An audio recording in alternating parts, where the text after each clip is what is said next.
நீங்கள் வந்து இறால் பண்ணைகளை வந்து இந்த வட்டாரத்தில் முதல்ல முறைப்படுத்துங்க. விவசாயத்தையும் பாதிக்குது, கடல் வளத்தையும் பாதிக்குதுன்னே சொல்கிறார். இவ்வளோ தான் சொல்ல முடியும்னு வைங்களேன். ஏன்னு கேட்டால் 35 நிமிடம் கொடுத்தேன் அப்படிங்கிறான் காவல்துறை. இவர் சொல்கிறாரு, நான் 3 நிமிடம் தானே பேசுவேன். ஆமாம், எனக்கு இவ்வளோ கண்டிஷனா அப்படின்னு கேட்குறாரு.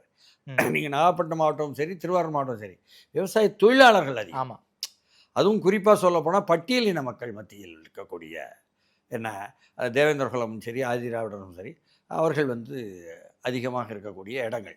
விவசாய தொழிலாளர்களுடைய போராட்டங்களைத்தான் இந்திய கம்யூனிஸ்ட் கட்சி, மார்க்சிஸ்ட் கம்யூனிஸ்ட் கட்சி எல்லாம் கூட அங்கே விவசாய தொழிலாளர் சங்கம்னு வச்சு நடத்திட்டு இருப்பாங்க. உங்களுக்கு புதிய செய்தி என்னன்னு சொன்னால், திராவிடர் கழகமும் விவசாய தொழிலாளர் சங்கம் வச்சுருந்தாங்க. ஆமாம், பெரியார் காலத்தில், அந்த காலத்தில் அந்த அளவுக்கு எல்லாரும் வைக்கணும். தொழிற்சங்கம் வச்சுருந்த மண் கீழ்த்தஞ்சை மாவட்டம்.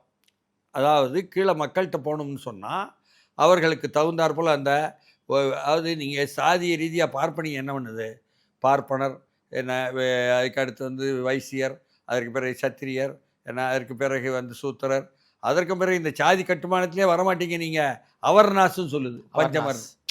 அப்போ உள்ளபடியே என்னன்னு சொன்னால் என்ன, அதுதான் பெரியார் போய் கேட்டாங்களாம். அவங்க அந்த ஜாதி இந்த ஜாதிங்கிறாங்க, இவங்க என்னென்னு கேட்டால் ஜாதி தெரிலங்கிறாங்க. உண்மையான அப்பா அம்மாவுக்கு பிறந்தவனாக இருப்பான்ட்டார் பெரியார். அந்த மாதிரி இந்த சாதிக்கு எதிர்த்து சொல்லணுங்கிற வார்த்தை அது பெரியாருடைய. அதை கூட இவர் என்ன பண்ணுறாரு, வந்தோடனே அண்ணா சிலை பக்கத்தில் இருக்கா, அண்ணாவுக்கு வணக்கம், அண்ணாவுக்கு வணக்கங்கிறார். அப்புறம் பெரியாருக்கு வணக்கங்கிறார். அவர் கலக்கிட்டார். அப்புறம் இவர் அன்னை வேளாங்கன்னு சொல்லி இப்படி எல்லோரையும் சொல்லிடுறாரா 3 சமூகமும். இதில் முக்கியமான விஷயமே என்னன்னு சொன்னால், இந்த மீனவ சமூகம் இருக்காங்கல்ல, ஆமாம், அவர்களை வந்து என்னுடைய நண்பர்களான அப்படிங்கிறார். நான் ஒரு மீனவ நண்பனுங்கிற விஷயத்த சொல்கிறேன். எம்ஜிஆருக்கு அடுத்து பேசியிருக்காரு. அவர் பேசட்டும். ஆனால் அந்த மீனவ சமூகங்கள் மத்தியில் அவங்களே எப்படி பார்க்குறாங்கன்னா, இவங்க தந்தையான எஸ்.ஏ. சந்திரசேகர் ராமநாதபுரம் பக்கம் புதுப்பட்டினம் பக்கமா அப்படிங்கிறாங்க. இவங்க அம்மாவை வந்து சதுரங்கப்பட்டினம் கல்பாக்கம் பக்கமாங்கிறாங்க. இப்படி கடலோரங்கள்லேயே இவர் வந்து பிறந்து வளர்ந்த ஒரு தன்மையை கூட அந்த மக்கள் சொல்லி மகிழறாங்க.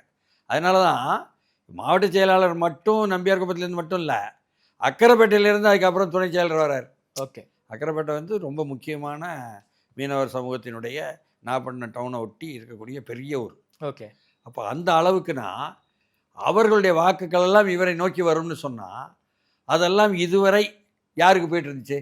திமுகவுக்கு இல்லை, அதிமுகவின் வாக்குகள். ஓ அப்படியா? ஓகே, அதிமுகவின் வாக்குகள் அப்படியே மீனவ சமூக வாக்குகள் இவருக்கு வருது.